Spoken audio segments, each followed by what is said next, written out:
Hi everyone, hope you're doing good, and today I'm going to be doing yet another CD update. Feels like that's all I've been doing recently. But yeah, I got a couple of things over the autumn, and only recently I've gotten to listen to them and check them out, and I thought I might as well just do a quick little update, just showing what I got really. There's only 6 albums here, consisting of some metalcore, death metal and melodic death metal, so I hope there's something here for everyone, and I hope you go on to enjoy the video. So first up, let's get the metalcore out the way first.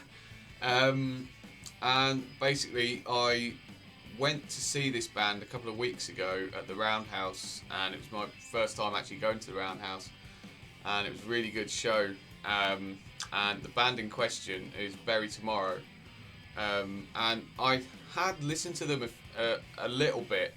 I remember Mark G with C a couple of years ago sent me 2 of their albums, and I really liked them, but I never really went further than that.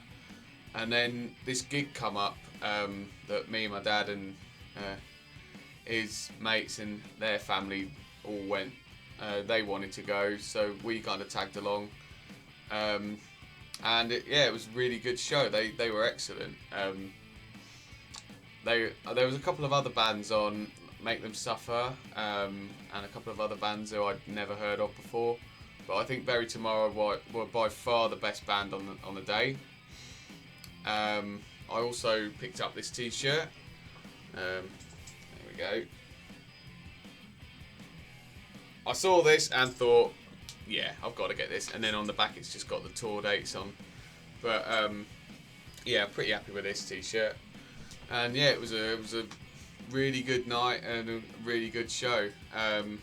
But yeah, before the gig, I wanted to get a bit more familiar with their discography. So I picked up these 3 albums, and they're all pretty cheap on Amazon. I think they're all about £5 each. So, you know, not too bad. So yeah, the first one I got was this one, and this is Black Flame from 2018, their 5th album. And to be honest, I think this one's my favourite out of the 3 that I got. This one, it's got that great kind of classic meets a little bit of the modern tinge of metalcore, but it's definitely got enough of that classic kind of style in there. Some brilliant vocals on here. Some excellent guitar riffs throughout, and some really nice lead work from the lead guitarist. Yeah, I think out of the 3 that I picked up, this was my favourite by a long way, and I really liked pretty much the whole album. Starts off with No Less Violent, that's a great one, and then goes into Adrenaline. Black Flame, the title track, it's alright, even though I can't lie, the start of that song kind of reminds me a little bit of Coldplay, and I just can't unhear that now, unfortunately. Knife of Gold is really good. The Age, Stormbringer, Overcast, Peacekeeper, just a great album, fantastic album. If you like that old school kind of metalcore, but if you don't like modern sounding metalcore, I think you'd be alright with this album. It's a really, really good one. And the next one I got is the follow-up to that, Cannibal from 2020, and great artwork, I've got to say, great artwork on this one. Sometimes some of their artwork is not the best, but this looks really cool. And this album is the last one they had with the rhythm guitarist who also does the clean vocals, but I can't remember what his name is. It's a good album. I don't think it's quite as good as Black Flame, but it's still a really good album.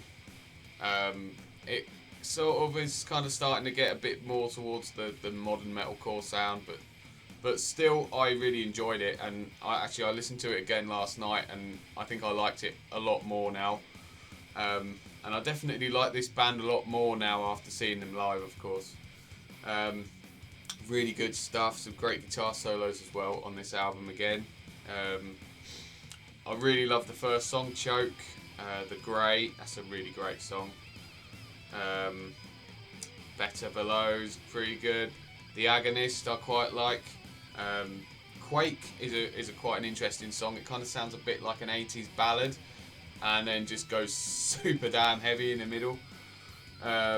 Voice and Truth is a great song as well. Cold Sleep, and then ends with Dark Infinite, which is a really good ender to the album. So that's that one. And then the last of the Bury Tomorrows is their recent one, Seventh Son. Not that Seventh Son. Yeah, this come out in 2023, and yeah, their first album with the two new guys they got in the band. They got a rhythm guitarist, and then they got a guy who does keyboards and the clean vocals. To be honest, I'm not really sure why, but I didn't enjoy this one as much. For some reason, I just wasn't into this one as much. Maybe it's because they kind of went a little bit even more into that kind of like modern sounding metalcore, and it's just no, it's just not for me. I do like the new vocalist though. I thought his cleans kind of reminded me of Josh Gilbert from X As I Lay Dying. And a couple of the songs I liked the title track, Abandon Us was pretty good. Bolt Cutter was alright. Care was pretty good. But yeah, a lot of the other tracks kind of just were like okay, not great. But yeah, the other two albums I got were really good, and I'm really happy to have those in my collection. Right, okay, now moving on to the more death metal-y sounding stuff, which I'm sure most people will probably be more interested in. Starting off with this, and I've wanted to get more stuff from this band for a while now, because James Mr. Boulder sent me one of their albums a few years back, and I really enjoyed it, but only until now I never picked anything else up by them, but I have now, and yeah, the band is Through the Eyes of the Dead, and this album is Skepsis, and it come out in 2010 on Prosthetic, their third album, and I really like this. Honestly, I think this one's better than the one that James sent me, and I thought that album was great as well. I think this album features a new vocalist as well, but you couldn't really tell because they kind of sound similar. They kind of got that deathcore kind of vocal style going on, and you know, it's most of them kind of sound the same. But yeah, this album to me doesn't really sound that much like deathcore. It's kind of got like that modern death metal, maybe a little bit of like a tech death kind of vibe going on, with just the smallest ounce of deathcore, like mainly like in the breakdowns and stuff, but not, it's not too heavy on that. Best way I can describe this is probably like early like 2000 style Cannibal Corpse, with a bit of early At the Gates. It certainly had that riffing in there for me, and as I say, just a tiny little bit of deathcore, but overall I thought this was a really great album. Some really great guitar playing, some insane drumming on this album. Just absolute, the guy's just absolutely like bloody doing the double kicks like there's no tomorrow. You know, absolutely crazy stuff. But yeah, if you like your modern sounding death metal, you might enjoy this, because it's definitely got that sound. Don't be put off by the deathcore, because it's not really that kind of deathcore. But okay, next one. On the subject of At the Gates, and I picked up this album. It's a bit of a controversial one, because I know some people like it, some people don't. I think it's a really good album, and it's The Nightmare of Being from 2021. Their 7th album put through Century Media. And yeah, this was actually the first At the Gates album I ever heard. back in when it come out, and you know it didn't bother me. I was liking what I was hearing, even though you know it is a bit different to what they did in their early days.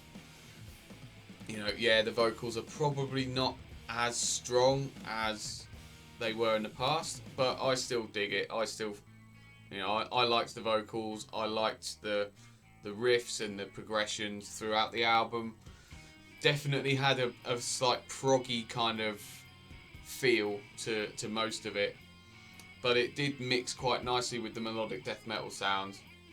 And yeah, I definitely would like to get more by this band, but yeah, this album I think it's you know, it's a Marmite album. You either like it or you don't. I think it's really good. I love the first song, Spectre of Extinction. The Paradox is great. Garden of Cyrus, I really do like that song, even though it's got some saxophone in it, but I think it's a cool song.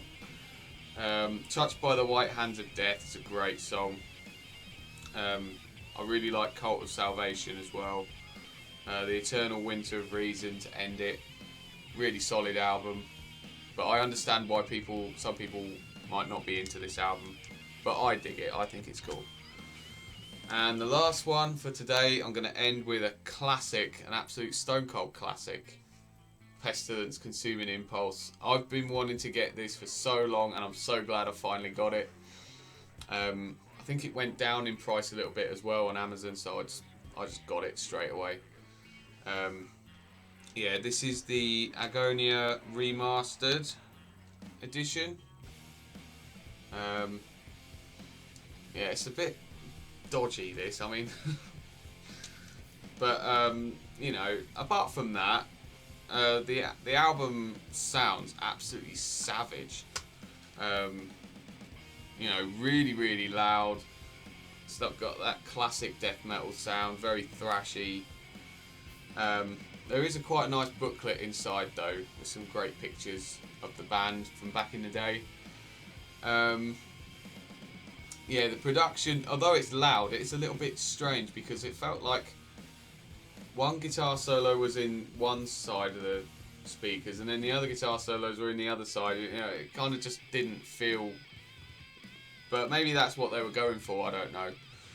It sounded like they were playing live, to be honest, with how it was done. But yeah, some absolutely excellent guitar playing from the two guys, the two Patricks. The two Patricks, yeah. Van Drunen sounded absolutely insane on this. You know, like some crazy howling screams that he did, that, you know, that he still does today. Just an absolutely awesome album.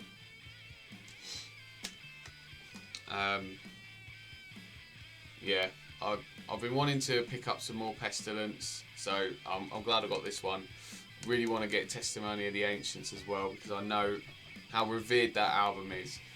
So yeah, really happy to add this one to the collection. So that is it for my quick update. I'd love to know what you thought of any of the albums that I picked up. And I'm definitely going to be looking to do more videos in the near future, because I'm done with my theory. I've passed it. I'm absolutely over the moon to get it all done. So yeah, it's going to open the door for me to now make some more videos. Plenty of CD updates, especially with all the stuff Simon sent me. Yeah, I cannot wait to dig into those. We're going to be doing a Benediction album ranking live stream on the 22nd with myself, Trevor and George G from George G's Room of Rock. That's going to be really cool. And yeah, first band rehearsal on the 14th. By the time this goes out, I probably would have happened already, but yeah, got lots of cool stuff happening with the band, and hopefully lots of cool stuff video wise as well coming up. So yeah, stay tuned for all that. And if you got this far, thanks ever so much for watching. Until the next time, keep it metal.